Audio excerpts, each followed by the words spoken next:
This might be my favorite type of tool, the beater. Let's take a closer look at some of these and we'll see what we can find out about beater tools. So a quick definition of a beater tool, I think, is you're okay with leaving it outside. And that gets left outside. This is in a shed, this is in a shed, this is outside, and this is outside. Now, I would argue, maybe, that most splitting axes are beater axes. Now, of course, you can take care of your handle really well, but this handle I found in the trash. I found this handle in the trash, and wow, is it a nice little stick. Really nice piece of hickory. It's not perfect grain, as you can see. Oh wow, is it a crack? I'm not sure, but I think the grain is all over the place. Yeah, you can see the lines here. That would be the wrong way. And this is, 35-inch handle, so this is as long as it gets. And I beat the crap out of this thing. That just shows you how strong hickory can be. I think it's the most dent and abrasion resistant wood. Look at that. That's a terrible place for a knot. And this thing is held up. Now, this might be one of the oldest beater tools I know of. This is probably from the 1800s. All I can see is a B or an 8 on it. I think it used to have it on both sides, but not anymore. You can see the patina wears off from use. So that just goes to show rust doesn't matter at all for your beater tools. I didn't really show the profile on this thing. Nice little fatty, isn't it? So 4¼ pounds. Oh, it's no, it's fine. I thought the wedge was, I thought the tongue was coming out, but no, it's fine. Look how stubby it is. Look how stubby that axe is. So if you want a good splitter, fat and short bit. So from here to here is a short distance. That'll give you a better chance of having a fat cheeked axe. Now, let's look at this old maul. So this handle broke on the splitting maul, and it's a 6-pounder. And I thought, you know what? Let's just cut the broken piece off and redo it, rehang it. And it's been one of my favorite tools to use. Now, my elbows are kind of being funky with me, so I'm trying to be more careful and I'm not using this as much, but when I go back to it, I love it every time. Then we have this really crappy Taiwanese hatchet, and anytime I need to kind of carve a little bit, you can see the edge is just terrible. One of the worst, and look how off it is. I couldn't hang it straight. I probably could now, or at least I could do a better job, but the eye is just so bad that I hung it this poorly.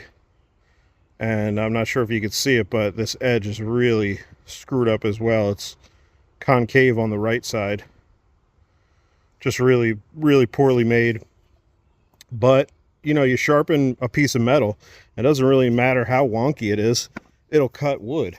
So I use that for tinder sometimes. And here is a new axe from 2019. This is a Council tool. Now, I would never recommend doing this with a vintage tool. And it's funny because these eventually become vintage, so who knows, maybe in 50 years someone will be like, oh man, some idiot pounded on it with metal.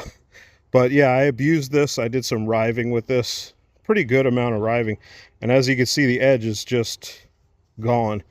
I don't know if there's any sharp parts. Okay, so the heel is still sharp here, but you could tell that's not sharp at all. I really don't want to cut myself saying something isn't sharp.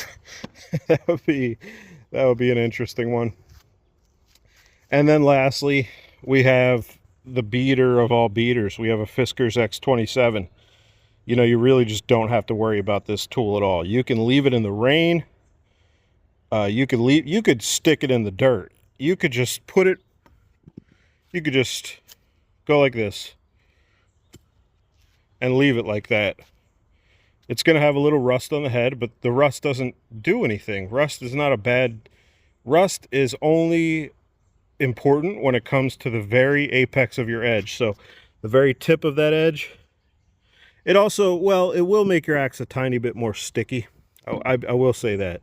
So splitting axe, maybe you do want to make it a little smoother than this, but I haven't had issues with it. So there it is. Some of my beater axes. I really love being able to not care about a tool. We have plenty of time to care about our tools. If you have the resources, if you have extra axes, you can have a few that you beat the hell out of and that you treat poorly, like a mistress. You know, these are my mistresses. I care deeply about my mistresses because they're so functional, but at the same time, I'm okay with throwing my mistresses on the ground, getting them a little scraped up, scuffed up, dirty. I don't even care if there's spiders in there. That's how my beaters, that's how my mistress beaters get treated. And there's something about being able to abuse a tool that makes it a little more functional. If you're afraid of doing something with a tool, maybe it's not the best tool for what you're doing. So I'm not afraid to use any of these hard. I mean, I take care of this handle. I know it looks beat up, but I use this for cords and cords of wood.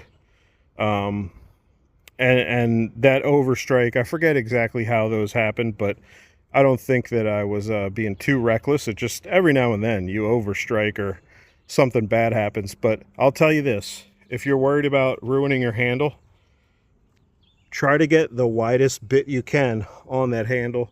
Now for a splitting axe, it can be a little tough to find a wide bit axe that's also fat and chunky for splitting, but it'll pay off if you can find one because it'll save your handle. It'll be a lot easier to be accurate if this is like 4.5 inches or wider.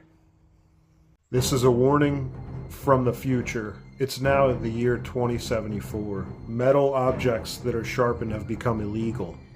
We are living in a dystopian hell where men can't have fun with really sharp little things and cut other little things.